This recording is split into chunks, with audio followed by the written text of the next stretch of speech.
bringing attention to the destruction of the you heard me right, 3 World Trade Center towers in New York City on September 11, 2001, and a whole lot more, people.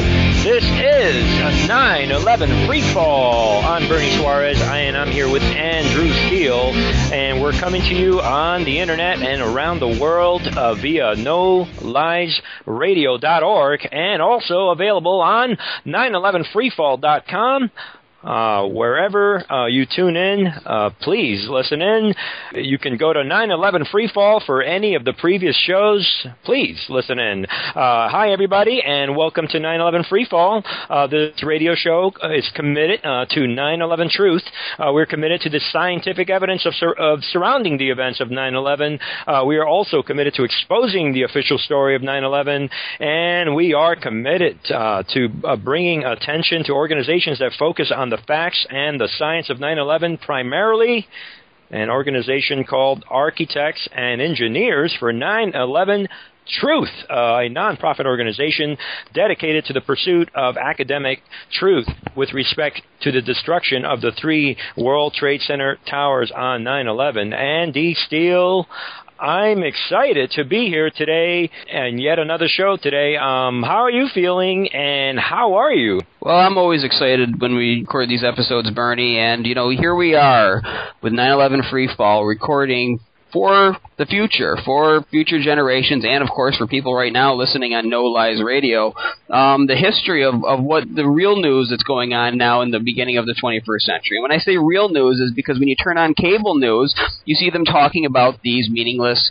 political conventions, this meaningless election, meaningless celebrity issues, and, I was watching the political conventions a few weeks ago, right. Yeah. And it's funny, you see these people in the crowd, and they're looking at these candidates with these fawning faces, these wide eyes, these smiles, as if they're looking at royalty, as if they're looking at somebody, that is going to change their lives. They're going to get up on stage, and they're going to tell them what they want to hear off of the teleprompter, and as if this actually means something. And you always hear this, I always if you listen to old reruns from the 60s, or if you just listen to, read old articles, you hear parents talk about their kids and all the opportunities that were presented to them, and how maybe someday they'll be president of the United States. Yeah, maybe my kid can be president of the United States. But really, to anyone who's listening to this program, who might be a regular listener, do you really want your kid to grow up to be president of the United States? Do you really want him to be the type of person that would get in that kind of position? Okay, because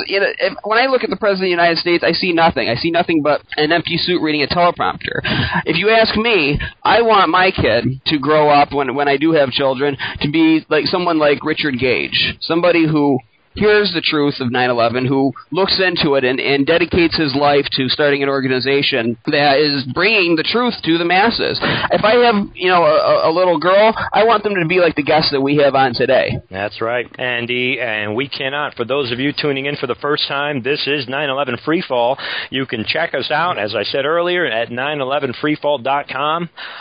If you, what do I have to say? I'm going to go on a little bit of a rant here. Well, not much. We have a really good guest here, so we'll be getting to them in a minute. But people, if you are feeling that something is missing in your life, and I've said this before, right, Andy? You've got maybe things are not going right, and maybe you're worried about finances. Maybe you're worried about politics. You see what's going on in the world, you're not sure. Here's a solution for you. Go to AE911truth.org and discover 9/11 Truth, people. That's a site we like to talk about a lot, where experts from all over the world have jumped on board. Not only architects and engineers, of which it's what are we up to now? About 1,706 architects and engineers have signed on board a petition demanding a true investigation of 9/11, risking it all, their jobs, their reputation, and all that kind of stuff. And about 15,000 others have jumped on board and signed that petition on that website. So we talk about this every week, Andy. We've had some incredible guests in the past, and we're going to get to our guest today because we've been talking about this event for how many weeks now, Andy? The 9/11 Journey for Truth, where two incredible ladies have taken to the road and have been on the road spreading the truth of 9/11 and meeting people, important people and average people alike, without differentiating one from another, and sharing this message of truth. So we're going to get to that in a minute. We're really excited this week. So what we're going to do to kind of move forward this week, we're going to do a couple of things that we always do. Let's do the moment of silence that we do every week. And for those tuning in for the first time, we simply do 10 seconds of silence to remember the victims of 9/11 and their families and everyone that suffered from this event. So let's do those 10 seconds starting right now.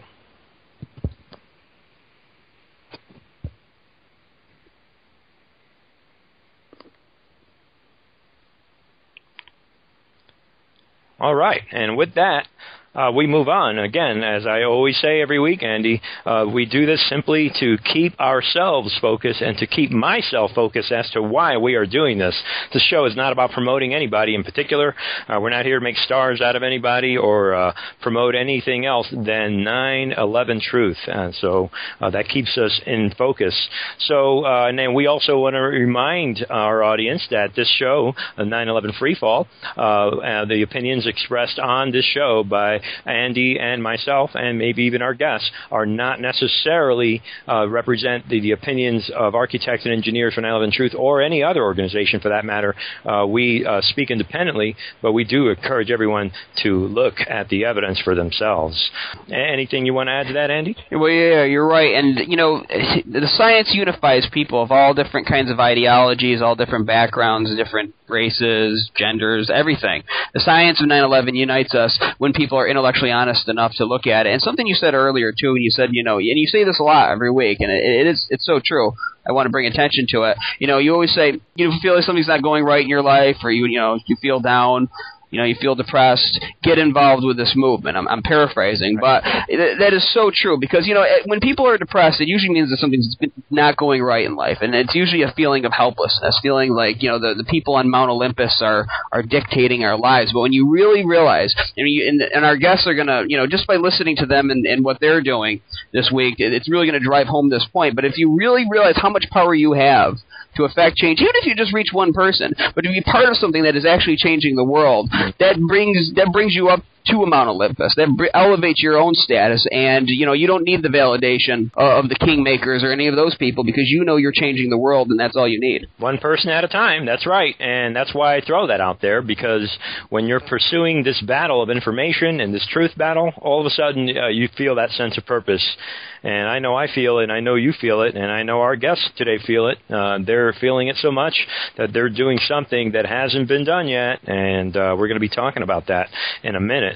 So absolutely, Andy, people, just that purpose, that's one thing I tell people. Everyone thinks I don't want to be a 9/11 truther because I'm going to be demonized by members of society or maybe frowned upon, but people also need to know that there's an empowerment that comes with this, an empowerment they may want to be a part of. They probably do. They don't realize it. So, all right. And, what else are we going to do today? I'm going to throw out a question of the day. I think we went a couple of weeks without a question, or I think I missed a couple of weeks here and there. I came up with a question today, and it's it's out there a little bit, I guess, but a simple question. Do you believe any portion of the official story? Well, another question with that would be why. And please give the hard proof of that part. Some people say, I believe this part, but not this part. Certainly people should be given the chance to speak up. Do you believe any portion of the official story? And if so, why? Please provide your evidence and as a subject of discussion and make your case, please. There you go. What else? We have these amazing ladies on today, so we have to play the role of bad guy because the people that are going to come on today are amazing people. So I'm going to play villain again today, and I'm going to reiterate my challenge to Glenn Beck out there. Anybody out there knows Glenn Beck? Are you friends with him? Are you working for him? Do you know how to get a hold of him? We want to challenge Mr. Glenn Beck, who made those comments on the heels of that Brandon Robb story. story. He took advantage of that story to say on his well-viewed show that 9/11 truthers are not only dangerous, but they're unreasonable, and they won't listen to any reason, and that's what makes us dangerous. So my challenge to Glenn Beck is nothing more than simply, sir, we are challenging him to watch 9/11 Explosive Evidence Experts Speak Out. We want to get him that DVD, and we want him to watch that DVD, and then we want him to come back with a rebuttal or to challenge. So we're challenging Glenn Beck to watch ESO, 9/11 Explosive Evidence Experts Speak Out, and tell us where 9/11 truthers are being unreasonable. So the challenge is out there. Glenn Beck, I know you're out there. At the sound of my voice, you're being challenged, sir. All right. Well, there you go. That's my role of troublemaker for this week. I think we're all set. And before I introduce the ladies, last week I want to let our audience know we had Robert Griffin on, amazing individual who's a licensed psychologist in Pennsylvania. We talked about a little bit about the psychology of 9/11 truth denial. We did play some audio, Andy, as you know, about some of the experts that have spoken about this, and we also spoke with, even before that, a week before that, we spoke with Graham McQueen, who talked about evidence and all that. So this week we're gonna consider those last some of the stuff that we've talked about in the past, Andy, is the hard, dark truth of 9/11, the stuff that people just don't want to embrace. Unfortunately, the truth of what's going on is not very encouraging in some ways. And those shows they're hard truths. I've got an individual I dealt with recently, an organizer, and we dealt with this issue of being negative and depressed, or maybe even discouraged about all the things that are happening out there. But the reason I'm bringing that up is because today we're going to do I don't know, I owned a 4x4 in the past, and, when you're out there driving, sometimes you shift gears.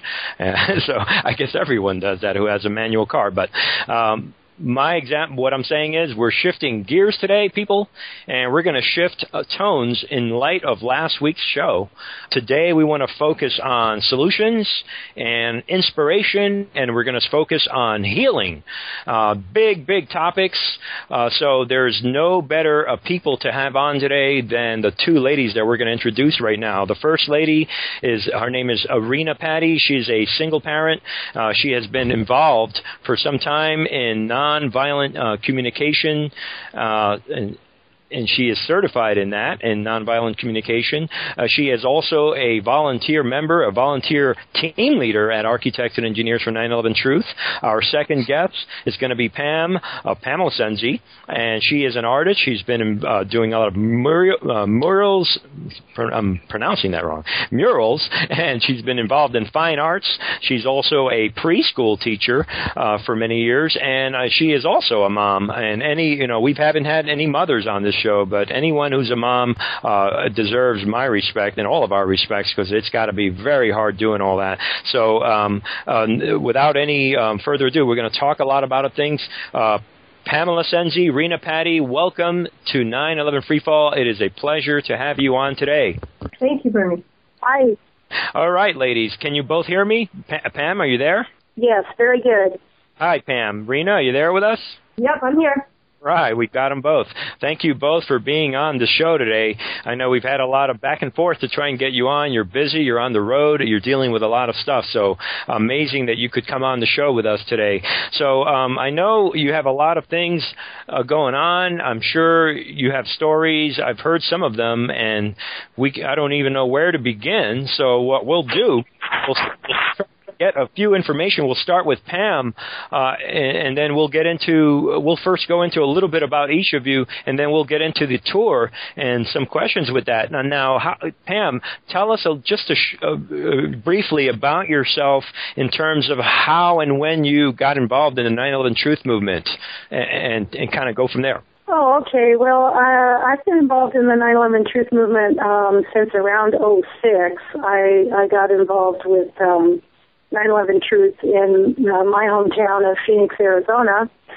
And I've been involved in varying degrees since then. And I co-founded a Phoenix AE 9/11 Truth Action Group about 3 years ago in Phoenix. So, I've been with it ever since and volunteered for AE 9/11 Truth, and I'm extremely grateful because with my experience in 9/11 Truth, one of my frustrations was the presence of conspiracy theories in 9/11 Truth. Some of them perhaps would be valid theorizing, and others get pretty wacky. And when I found AE 9/11 Truth, as you said, it's sound science and forensic evidence, and I felt like I finally found a place where I could get solid footing and really, really good scientific information and serve that message. Amazing. And let's introduce Rena. Rena, tell us how you got started in 9/11 Truth and how that, up to where you are today. Tell us a little bit about that. Okay, yeah, sure. My husband died in 2001, January 2001, and I was parenting 2 young boys who were fascinated that year with controlled demolition videos. And so the first time I saw the towers come down, I thought that was really weird. That looked like a controlled demolition. But I kind of set it aside. I didn't keep thinking about that. I was busy parenting, of course. In 2004, somebody gave me a David Ray Griffin book, which I read eagerly. I was fascinated by it. And I went to New York City that year. I went to where they were building the replacement building for World Trade Center building number 7. And saw the construction of a steel frame building as it was going up. And while I was in New York, I met some people at a 9/11 convergence zone, and somebody there told me about the first responders, firefighters, policemen who had heard explosions in the buildings. And as I was listening to this woman tell me this, I thought, what you're saying might be true. What am I supposed to do with it? And I really didn't think about it again a whole lot. Of course, I was parenting, and I have a small farm. I was really working hard. Mm-hmm. And then in November 2010, I was really in despair, just puzzling about what was going on in the world. And I was online, and I thought about the conversation in New York. I went online, looked for explosions, firefighters, 9/11, and it took me to all this first day footage.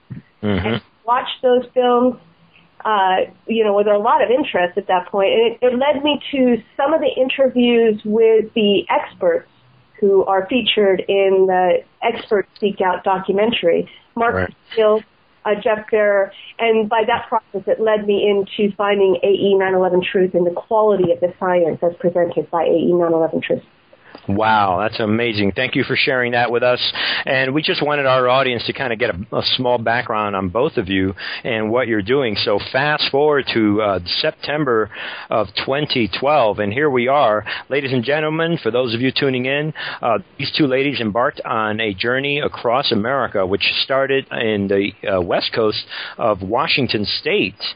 And these ladies are not in trucks, they're not on a plane, they're not on a bus or a car or even on a golf cart or none of that stuff. These ladies are on bicycles, and they are bicycling across America. This tour is scheduled to terminate or end right at the World Trade Center 7's building right in New York City. So these ladies have been on this trip for quite a while.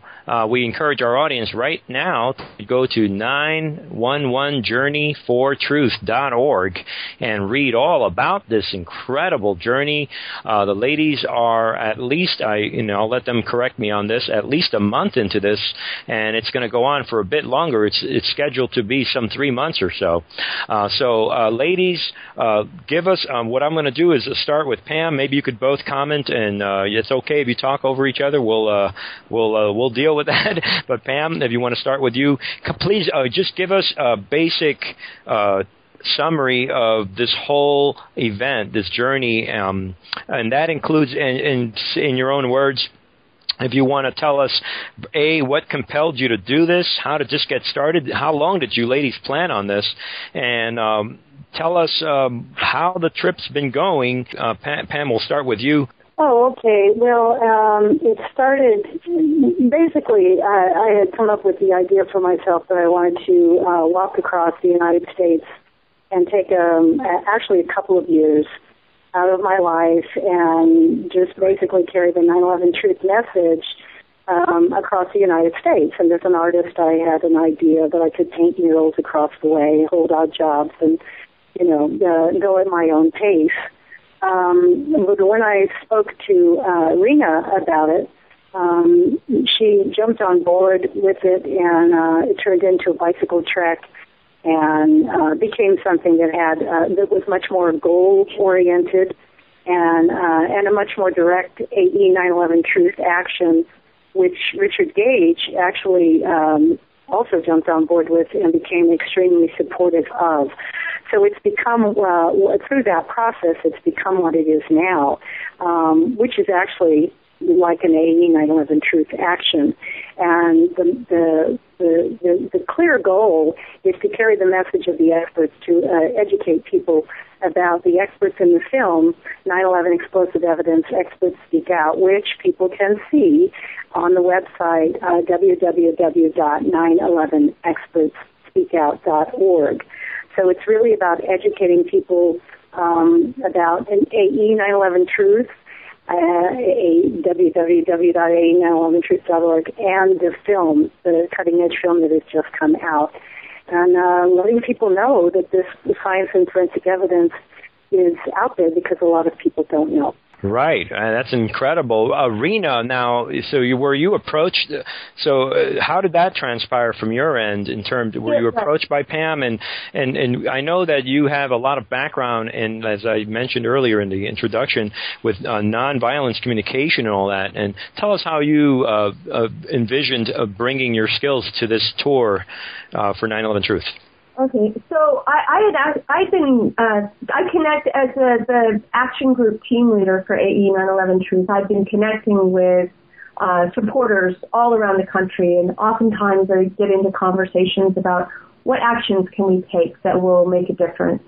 Sure. And so when this idea of traveling across the country came up, I was really attracted to it. It sounded, and one of the reasons is that, well, I wanted to be able to do something that was big enough that would really demonstrate commitment and galvanize some attention to the issue. Right.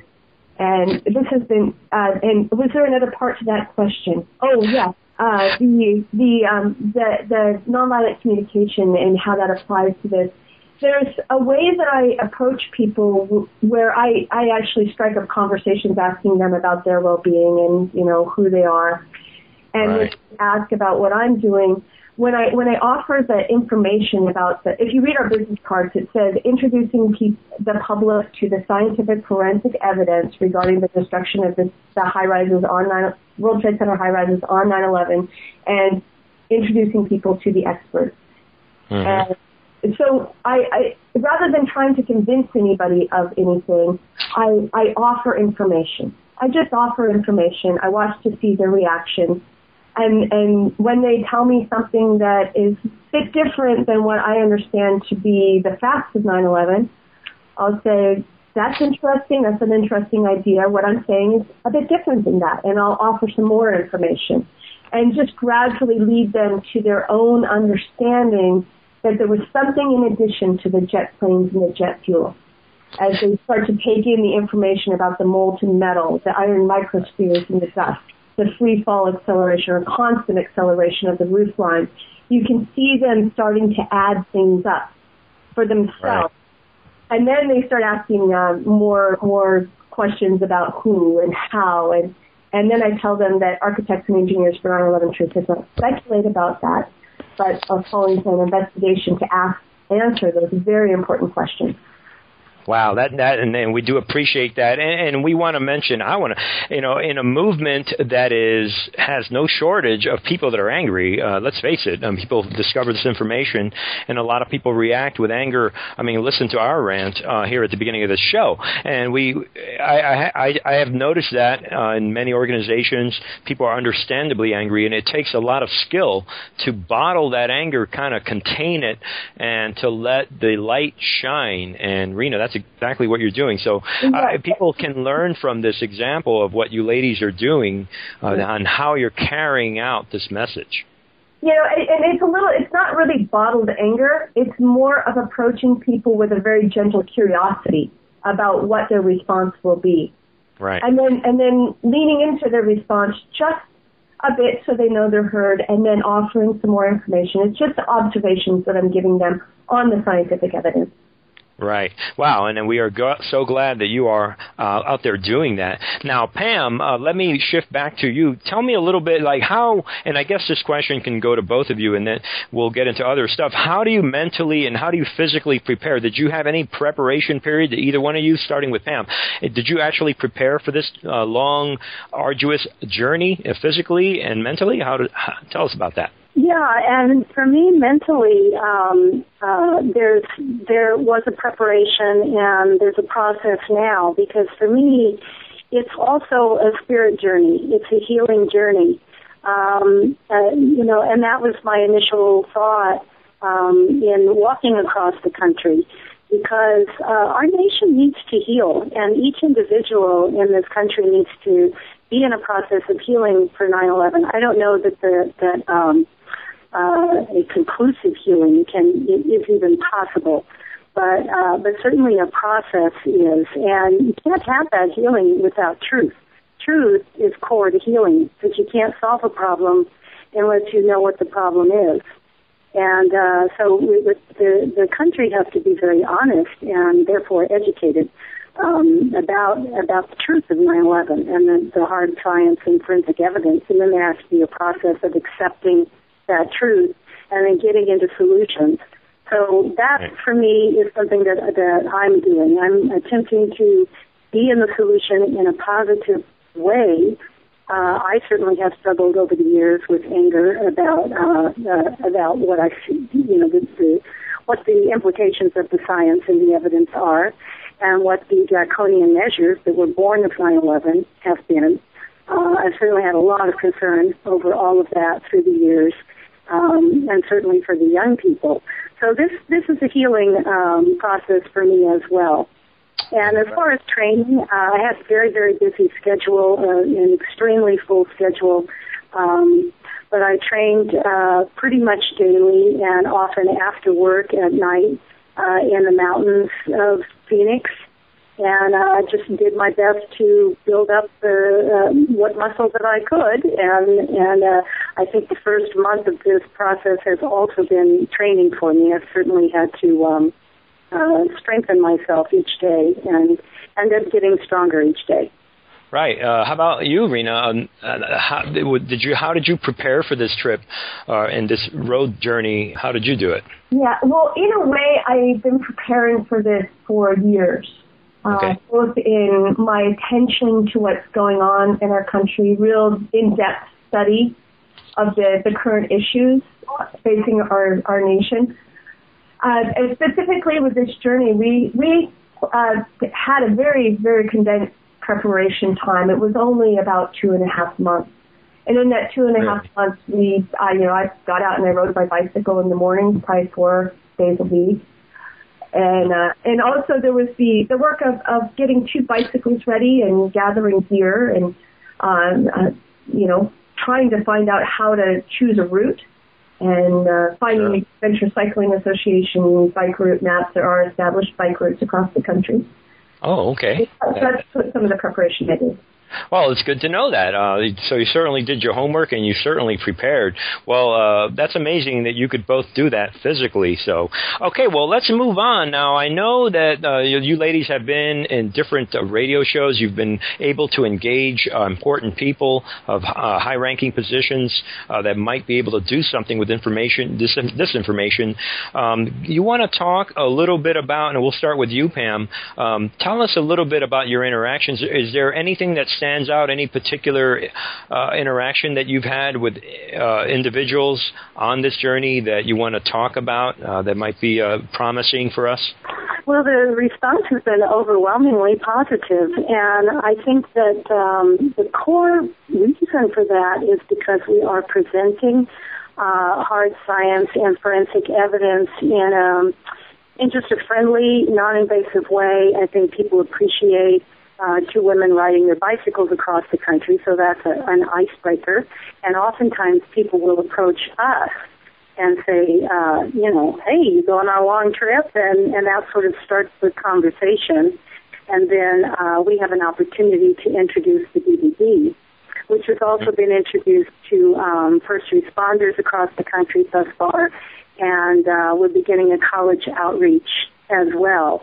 And I spent an afternoon at Dickinson State University in North Dakota the other day in the science department, and it was very, people were very responsive. I spoke to several professors and a number of students, about a dozen students, and they were all responsive except one professor who seemed to be, loyal to the official story.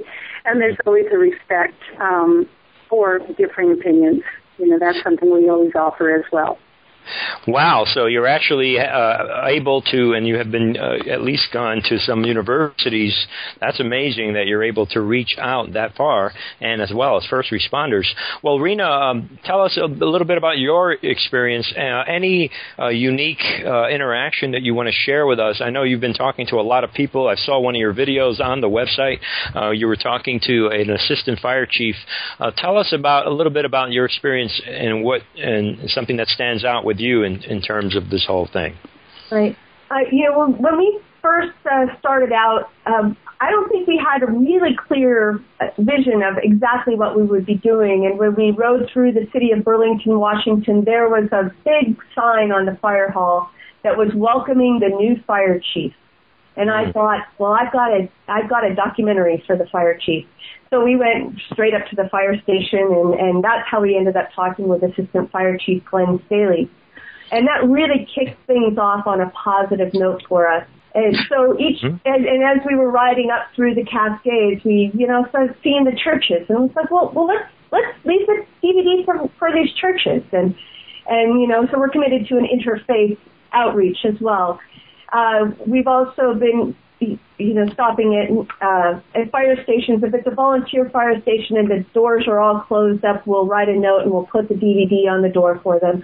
Oftentimes the bay doors are wide open and there's an EMT or a firefighter that we can talk with.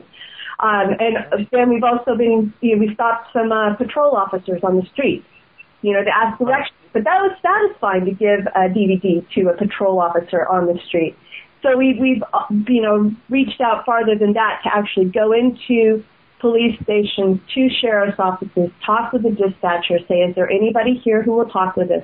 We're riding our bicycles across the country for this purpose. We want people with experience in criminal investigations to know that this issue exists and to look at this with us. And we have been very well received. Have you ladies, Rena, have you been able to outreach to some of the media? And I think I read something about that. Anything you want to say about that? I know there's some media networks that you've, at least there's been some talk about reaching out to them. Gotten any responses from anybody? Yeah, Pam has really been working on getting us onto some national radio shows. We had a interview that she set up with Joseph Hanji in Copenhagen with one of the experts, Neil Carrot. Also, one thing that's been very effective for us is just to walk into the local radio station and say, we're here, and this is what we're doing. We're riding our bikes across the country. We're reaching out to firefighters, law enforcement, and religious leaders. Would you like to interview us? And they look at each other, and somebody says, sure, I'll interview them. At Dickinson State University, one of the local residents contacted the media coordinator for the Dickinson State University Alumni Foundation, and he set up a radio interview for us with the Clear Channel radio station in Dickinson. Just here in Bismarck, I made a connection with a couple of who are members of the Lutheran Church. They were skeptical when we went out to lunch together. I answered all their questions in a way that worked for them, and by the end of lunch, they were making calls to the Bismarck newspaper for us. So that might turn into amazing. That is amazing stuff, ladies. That is really good news to hear that people are. So, would you characterize overall, Rena, the reception that you're seeing from other people as positive? Overall, are people accepting this information? You know, I was laughing today after the experience of this couple that in starting out on this journey, I went out to look for the goodness in the heart of America, and in finding it. The people have been gracious, generous. People have gone out of their way to notice that we're tired and, you know, show up and, you know, to offer us a place to stay. They recommend parks. People have given us cash donations for the road. People have said, thank you for what you're doing. And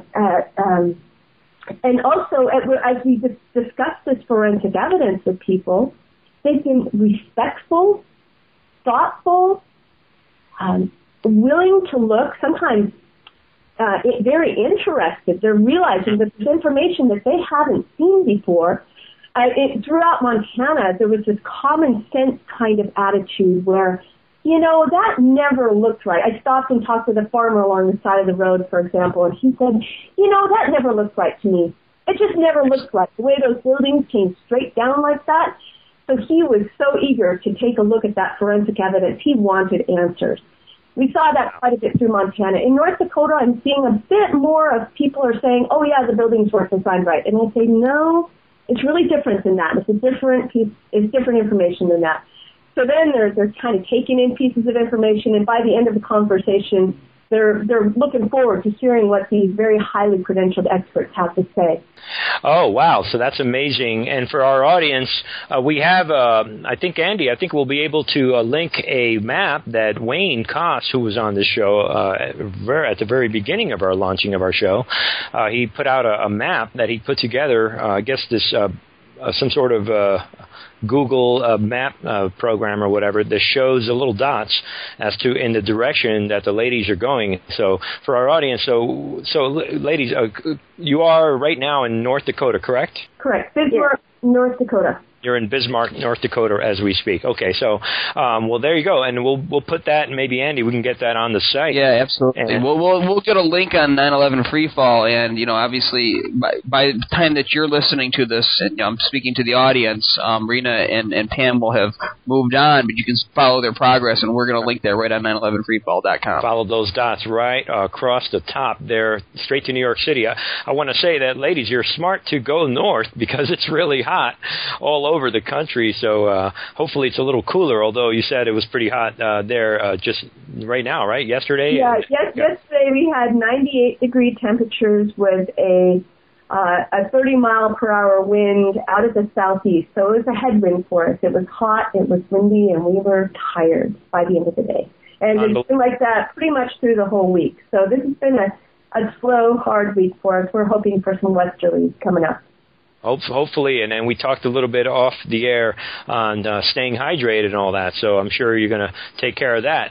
Pam, so you're kind of more dealing with the media outreach in this thing, as I understand. What's coming up ahead in terms of media? Are you the person contacting these people, and what is your best hopes for that in terms of media coverage of this event? So far, it's been pretty good. As Rena said, we had a show out of Copenhagen at Radio Free Hod, free radio out of Copenhagen with Dr. Niels Harrit and my Facebook friend Joseph Hanji, which social media has played a role in this kind of outreach as well. So that's very crucial. We were on the Kevin Barrett show We were just on Bob Puskin, and we're going to be on Maria Heller on Monday. We're going to be on Declare Your Independence with Ernest Hancock. We're going to be on Jack Blood. So we have some shows coming up, and there's some in the works. Most of these we're on with Richard Gage as well, has joined us.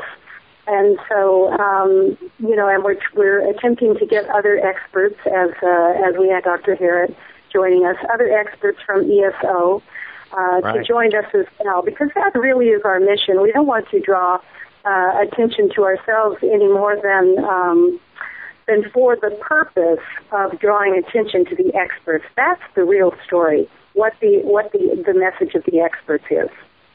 Absolutely, and it is the real story. People are definitely attracted to a human interest story like yours, both of your stories. Sometimes people can relate to that more than talking about nanothermite or physics and Newton's law, and Andy and I have hit on that. Sometimes you just got to reach out there in other ways to get them, create that bridge from the average person to the evidence. And that bridge sometimes comes in the form of two ladies on a bicycle riding across America. So, again, thank you for all of that. What so far is the take-home message? I mean, or tell us, put it this way, let's go back a little bit. Let's talk the journey itself. Here we are in September, in the early part of September. When, we'll go back to Rena, when do you plan, when do you anticipate this tour to end at this point, and are you taking days off? Yeah, so we're more or less on schedule regarding what we had intended at the beginning, to get through the mountains in Washington and Montana in August, to get out of Montana by the end of August, to head across the plains in September and up into the Northeast in October. And our goal is to be in New York by the end of October. And a lot of that will depend, of course, on the weather that we face and on other, if we get slowed down by media interviews, that might also be a factor, which we welcome. So, yeah, and as far as September 11th goes, I'm expecting that we'll be crossing the North Dakota and Minnesota border, maybe into Minnesota by then. Really? So you're actually going to be in the state that you're in now. That's how slow this thing moves. We don't know exactly.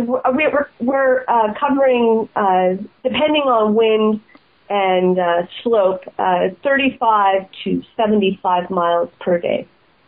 Okay, so you're riding about 35 to 70. Well, the amount of mileages, the miles that you're covering. Yeah. Okay, so it'll vary. So, wow. Well, we'll see about that. So we do have September 11th coming up on us real closely. So, Pam, anything in terms of what have you learned from this experience? Anything you want to share? And I know you've shared a lot already, but what have you learned so far from this in terms of the outreach, where you are and where this is headed? Anything you want to add? Well, sure. It's like I say, it's been an extremely positive experience. It's been a very, very positive outreach, and it tells me that when you approach people in just a friendly way and give them this kind of scientific information, they really are very, very receptive. And I think it's important for activists and 9/11 truthers who may be listening to your show, who are out there doing their own outreaches, to take that into consideration, that when you clean up the message and keep it pure in terms of science and forensic evidence, and then also introduce it in this kind of way, people can purchase from AE 9/11 Truth bulk DVDs. And just get a bunch of DVDs and take your bike and go across your community for a day on a Saturday, and go to your police chief, go to your fire chief, go to people, just passing them around. And it's, like I say, it's sort of an icebreaker. You don't have to go across the country to do it. And it's a very nice way to carry the message, and people tend to be friendly and receptive. So I'll spin the question back to Rena. Rena, anything that you want to say that you have definitely, what have you learned so far from this experience, where you are now and knowing how much time you've got left and your interaction? Anything you want to add to that? Yeah, one of the things that surprised me most, especially in Washington and Montana, were how many people were already asking questions about 9/11 just quietly, or maybe with a friend, but not in a public way. And when I approach people, I'll ask them, "Have you heard of architects and engineers for 9/11 Truth?" Almost everybody says no. They haven't heard about this. They haven't heard about this information. Right. And there's an opening to give them the really solid information that will help answer the questions that they've been pondering for a long time. And I want to echo what Pam is saying, what your listeners can do locally. Go to the AE 9/11 Truth website. Get any of the DVDs. They're all good. The Blueprint for Truth, 9/11 Analysis, Expert Speak Out. Get on your bicycle. Ride around your community. Mention that Rena and Pam are riding their bicycles across the country. They're reaching out to firefighters, law enforcement, and religious leaders, and stop at those places in your own community. Strike up conversations with people. Offer them information that they've never seen before that is really important for the well-being of our country. Now, I have a question, Pam and Rena, and I'm going to just throw it at you because you guys are offering great advice, on what people can do and what you're doing and everything. And what I love about what you told me, or what you said on this show, is how you went to that TV station and said, "We're here," and you got attention, and it was great. In terms of advice to our audience, I notice with people when I talk to them and I say, "Oh, just reach out to this person or that person," they'll say, "Oh, I can't do that." There might be something internally within them. They might be shy, whatever. Now you guys sound very confident, and you're doing this bike tour and reaching out to lots of people. What advice would you give to people to do with themselves internally to take that first baby step towards reaching out to another person with this information? Well, this is Pam, and I guess the first thing I would say is any individual doesn't really have to give a presentation themselves. The DVDs give the presentation. So just a simple, friendly, I watched this, and I think it has important information. Would you like to watch it? Would you be willing to watch this DVD? May I give this to you? Something as simple as that, I think, is effective because people are receptive to scientific facts. Rena, you want to speak on that? Yeah, and Andy mentioned people might be shy. They might be a little timid of opening a conversation with a firefighter or a police officer. And what I would say is look inside of yourself. Look inside where you know that this is really vital information, that it's important information, it's serious information, and proceed from that place with sincerity and reach out person to person from that place of knowing that this is important information. You're offering this as a service to another person. And then, like Pam said, you don't have to make a presentation. You can just say, "This looks really serious to me, and I'd be grateful if you take a look at it." Okay, well, that's great. Now, let me ask you both. Now, first of all, we want to let our audience know that they, as I said earlier, they can go to 911journeyfortruth.org and read all about. You can click on the button at the very top next to the home button. There's one that says Rena's blog, and then the one next to it says Pam's blog, and you can read on each of their blogs and see what's going on. Now, how you want to tell our audience? What's the best way that people can support you both? We'll go to Pam. How can individuals listening to this program support you? The best way that they can contribute right now? Well, the best way that they can contribute is go to the blog and scroll down to the bottom. And I think the first priority is contributing to AE 9/11 Truth, which you can do through our blog. And because that's our role, that's our purpose, is to raise funds and awareness for AE 9/11 Truth. That's why we're performing this service. And you can also help us out from at the bottom of the homepage as well. And there's a donate button for buying us a meal, that sort of thing. But again, donating to AE 9/11 Truth and becoming, you can actually become a sustaining member through the AE 9/11 Truth website, and you can donate or each month as a sustaining member, $10, $30, $50, which would be just sort of like a payment that you give to AE every single month. And it's really, really vital to support AE 9/11 Truth. If a person is of a mind that they're too shy or they're just not somebody that is activist prone, you can be an activist by financially supporting the work. It's absolutely vital. They need the money because, every organization, in order to provide the kind of information that they provide, they have to have some funding and to make these incredible films. And so you can be an activist simply by financially supporting AE 9/11 Truth. But for those that, you do have a donation button for those that want to support your current effort right now on the site, correct? Okay, because some people want to, they want to support you, what you're doing right now. What you are doing is incredible. Do not underestimate that. I know you don't, but we do thank you for what you're doing to get the message of AE 9/11 Truth out to the people. So, okay. So, and with that, I know also on the blog site, I'd like to answer just a little bit more in addition to the financial donations, which are really vital for AE 9/11 Truth to continue to do this really important work.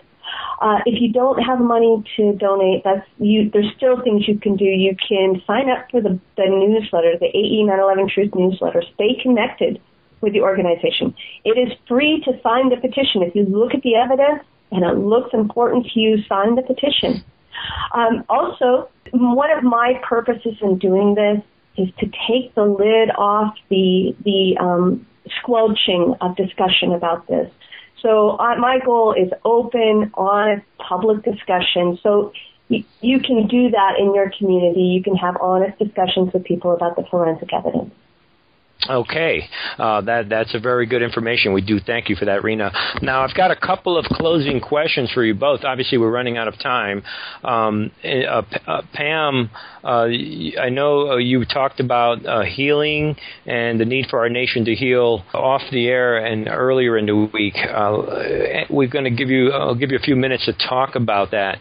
The nation, the notion of that the nation needs to heal from 9/11, and we played again. We had Mr. Robert Griffin here last week, and we played some audio from segments of the Experts Speak Out film where they're interviewing with different psychology experts and behavioral experts talking about the need to heal, including Fran Shore, and hopefully we'll have her on here on the show. Tell us a little bit about this idea of the healing process, and what do you think we can all do to move forward in this direction of healing?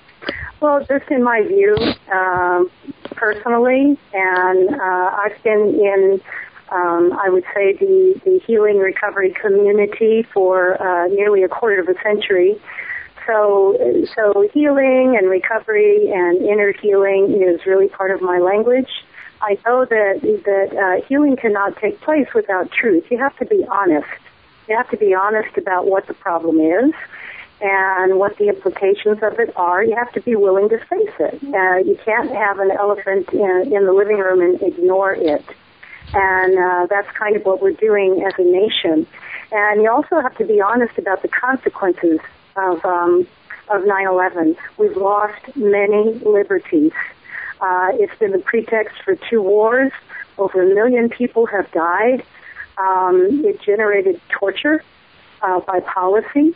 It's generated draconian measures like preemptive strike, drone strikes, the indefinite detention of anyone, anywhere in the world. The world has been declared a battleground, including the United States. And so American citizens, although this is being processed in the courts, can be arrested and detained without charge. That totally subverts due process of law. In the Obama administration, Obama legalized the assassination of Americans. So that completely subverts the due process of law. We can be spied on. There are so many measures that are very, very dark and completely in opposition to the Constitution and the Bill of Rights. as American citizens and as members of the human race. We need to look at that. We can't just, go to the mall and ignore this. This is very real, and this is what our children will inherit if we don't deal with it. And so there must be an honest appraisal and a process of looking at these things, and then healing involves getting into the solution proactively.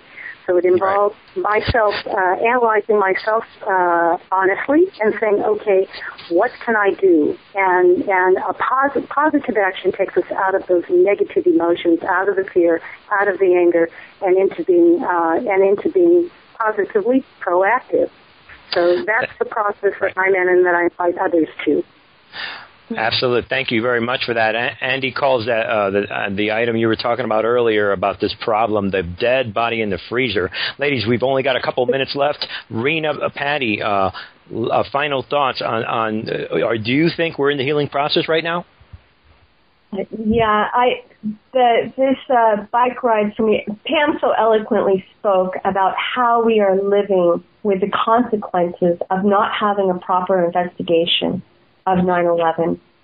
And we'll continue to live with those consequences. There was a narrative created for our nation on 9/11, and we need to create a narrative that's based on honest facts. We need an investigation to find out what really happened, to fully identify persons, parties involved. And so this bike tour, for me, is healing in action. It is bringing honest information to people across the nation. Your listeners can help with that in their own communities. And for me, this is a 4,000-mile prayer for healing and peace in relation to 9/11. A 4,000-mile prayer for healing this issue. I could not have put it in better words. Rena, thank you very much. Pamela, Senzee, I can't tell you how much we appreciate both of you ladies, Pamela and Rena, for taking time of your arduous, long, spiritual, peaceful, and effective journey in this issue for spreading the truth of 9/11 science and bringing awareness to the general public in cracks and corners of life that often media and truth outreaches and street demonstrations can't reach. You're going to where they are, and you're upholding truth in an amazing way that it can be digestible by these people. So without saying anything more, thank you for coming on 9/11 Freefall. Any final words, Andy, that you want to throw in before we wrap up? We've got about a minute left. Well, Bernie, my thoughts never change. They're consistent every week, and I don't think I can articulate a final thought better than what these ladies just spoke here, so I want to leave it at that. Okay, there you go, ladies and gentlemen. The embodiment of what action is all about and the beginning of healing for this country. It's right there in motion. Don't believe it? Go to 911journeyfortruth.org and just take a look at what these two amazing ladies are doing. If everyone did what they're doing, we'd be in a lot better place right now. And right now, we are at the end of 9/11 Freefall. So with that, we'll wrap up this show, and we'll come back next week with more information, Andy, and we'll tackle this issue of 9/11 truth, and we'll move in another direction. Amazing show today. Thank you, ladies, for joining us. Stay safe out there, and be good, okay? Thank you. Okay. All right, take care.